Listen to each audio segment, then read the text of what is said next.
dilaksanakan dalam kegiatan komunitas belajar di satuan pendidikan atau di sekolah.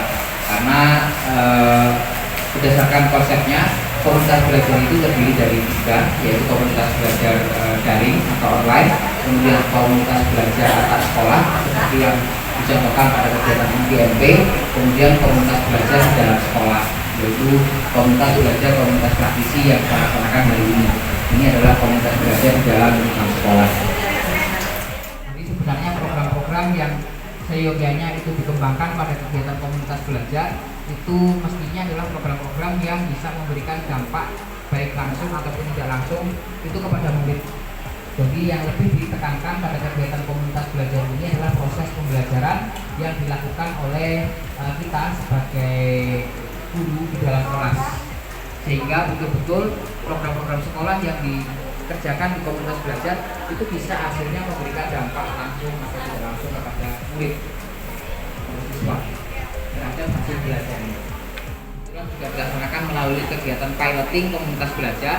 Yang pertama adalah menerapkan hasil belajar yang diperoleh dari komunitas pada pekerjaan sehari-hari. Maksudnya di sini adalah bahwa di dalam kegiatan komunitas belajar ini ada kegiatan kolaborasi diskusi yang pada akhirnya akan menghasilkan sebuah cara atau metode baru yang bisa kita terapkan pada pekerjaan kita sehari-hari di kelas, sehingga dalam bentuk diskusi itu nanti akan bisa menjadi salah satu solusi pemecahan masalah terhadap masalah-masalah pembelajaran yang kita alami di kelas.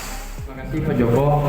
Saya melihat dari paparan Pak Joko tadi, prinsip dari kegiatan kita ini sebenarnya sangat bagus ya Pak ya, untuk meningkatkan kinerja ya Pak ya.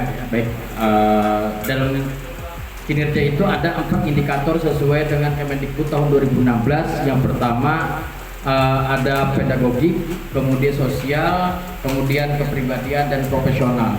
Semua yang disampaikan oleh Pak Joko tadi itu mencakupi semuanya. Intinya pertemuan kita ini itu kita bermusyawarah, sama-sama kita sharing bagaimana untuk meningkatkan kinerja ya Pak ya. Nah, tapi yang perlu kita sama-sama pikirkan Pak, biar pertemuan kita ini efektif, waktu yang tersediakan itu juga tercapai, mungkin kita sama-sama memikirkan bagaimana metodenya Pak. Metode supaya dengan waktu sesingkat ini semua itu tersampaikan. Begitu mungkin Pak. Ringkasnya seperti itu. Jadi kalau tujuannya itu keren Pak, sudah tinggal bagaimana penerapannya di sekolahan kita aja Pak. Mungkin itu aja yang ingin disampaikan. Terima kasih. Wassalamualaikum warahmatullahi wabarakatuh. Betul Pak Roni, kegiatan kita ini di komunitas belajar hendaknya memang kegiatan yang tidak menambah beban dan jam tambahan bagi guru, karena pada prinsipnya adalah kegiatan ini dilaksanakan harusnya lebih rileks dan memang tujuannya betul-betul untuk menjadi sumber solusi bagi permasalahan-permasalahan yang kita alami di kegiatan pembelajaran yang kita alami sehari-hari. Hanya saja mungkin supaya lebih fokus, kalau kita melihat dari jadwal yang sudah kita rancang atau rencana yang kita rancang itu mungkin perlu sederhanakan lagi sehingga pada pelaksanaannya itu bisa lebih efektif. Karena kalau kita melihat dari penjelasan saya tadi, itu ada siklus yang harus kita selesaikan dalam tiap satu program. Yang pertama adalah kita mencoba untuk melakukan revisi awal, kemudian membuat perencanaan, mengimplementasi, sampai pada akhirnya mengevaluasi. Nah, minimal dalam satu efektifnya adalah kita menyusun program itu per triwulan, sehingga bisa melihat dan dan menilai, mengukur efektivitas kegiatan itu secara berkala. Dan itu kemarin saran dari pemateri di kegiatan rakor bahwa kegiatan itu sebaiknya memang disusun secara per triwulan supaya lebih terukur tujuan dan manfaatnya nanti, dan secara siklus itu juga bisa terlihat tergambar seberapa efektif kegiatan yang sudah kita lakukan. Belum ke intinya saja, ingin menanyakan apa sih intinya poin-poin untuk katanya ada kata-kata, kalau biasanya kita mendengar sekolah ramah anak Pak. Nah, ada mendengar ada istilah katanya sekolah ramah guru. Nah, itu seperti apa maksudnya Pak? Pertanyaannya tentang bagaimana sih komunitas belajar ramah guru yang seyogianya kita kembangkan di sekolah kita. Yang pertama adalah memang sebenarnya di awal kita itu harusnya membuat semacam komitmen dan tata nilai yang kita sepakati bersama di dalam komunitas belajar, sehingga ketika konsep tata nilai dan komitmen itu kita sepakati, nanti kegiatan kita ini akan dijalankan sebaik mungkin berdasarkan ya seperti kita kemarin merancang budaya positif dalam bentuk kesepakatan kelas bersama siswa. Jadi intinya apa yang dilakukan oleh siswa itu juga bisa diterapkan oleh guru, sehingga ketika semuanya berjalan terlaksana sesuai dengan komitmen yang kita sepakati bersama, apa sih maunya komunitas belajar kita ini kegiatannya, itu akan berjalan dengan baik. Itu yang dimaksud dengan ramah guru. Artinya kesepakatan yang sudah kita buat bersama-sama ini bisa kita laksanakan secara baik bersama-sama. Pertanyaan dari Ibu Sra itu ada di slide dari pemateri kemarin dari Ibu Medira kalau tidak salah.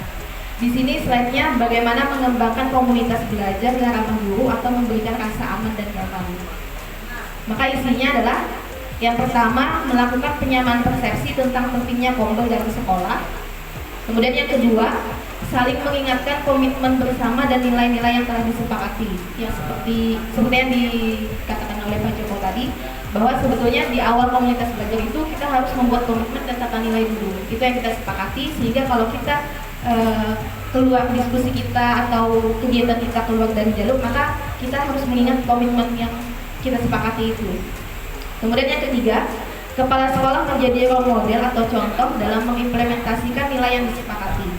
Keempat, pembiasaan setiap guru menyampaikan pendapat tanpa takut dihakimi. Yang kelima, pembiasaan menyimak rekan guru yang sedang berbicara. Yang keenam, saling memberikan umpan balik secara santun. Kemudian yang ketujuh, memberikan ruang bagi guru untuk menyampaikan keresahannya dan mendiskusikan secara terbuka dengan anggota komunitas bagaimana aktivitas di komunitas belajar bisa lebih nyaman untuk guru. Saya mau tanya, apakah perlu 1 minggu sekali Pak dilaksanakan warung kopi? Itu saya. Terima kasih. Ya, kalau dari arahan BPFP kemarin, memang idealnya adalah seminggu sekali dan durasi waktunya itu hanya 1 jam 60 menit saja. Tapi kita tetap tidak boleh mengabaikan hasil tata nilai dan komitmen yang kita sepakati bersama. Itu intinya. Dan itu juga perlu kita komunikasikan, koordinasikan dengan kepala sekolah nantinya. Jadi apapun hasilnya, misalnya kita sepakati persentase terbanyak ternyata harus 1 minggu sekali, ya berarti kita melaksanakannya sesuai dengan kesepakatan terbanyak tersebut. Itu yang perlu kita hormati. Warung Kopi Semaska, yes. Wadah dan ruang komunitas praktisi SMA Negeri 1 Karangintang, yes. Sekolah bergerak SMA Negeri 1 Karangintang, jaya, jaya, jaya. Mohon maaf atas kesalahan keliruan dan mungkin hal yang mungkin tidak berkenan bagi Bapak Ibu selama penyampaian diseminasi tentang hasil rapor tadi. Terima kasih atas partisipasi Bapak Ibu semuanya. Mudah-mudahan komunitas belajar kita ini bisa memberikan manfaat bagi SMA Negeri 1 Karangintang. Terima kasih. Assalamualaikum warahmatullahi wabarakatuh.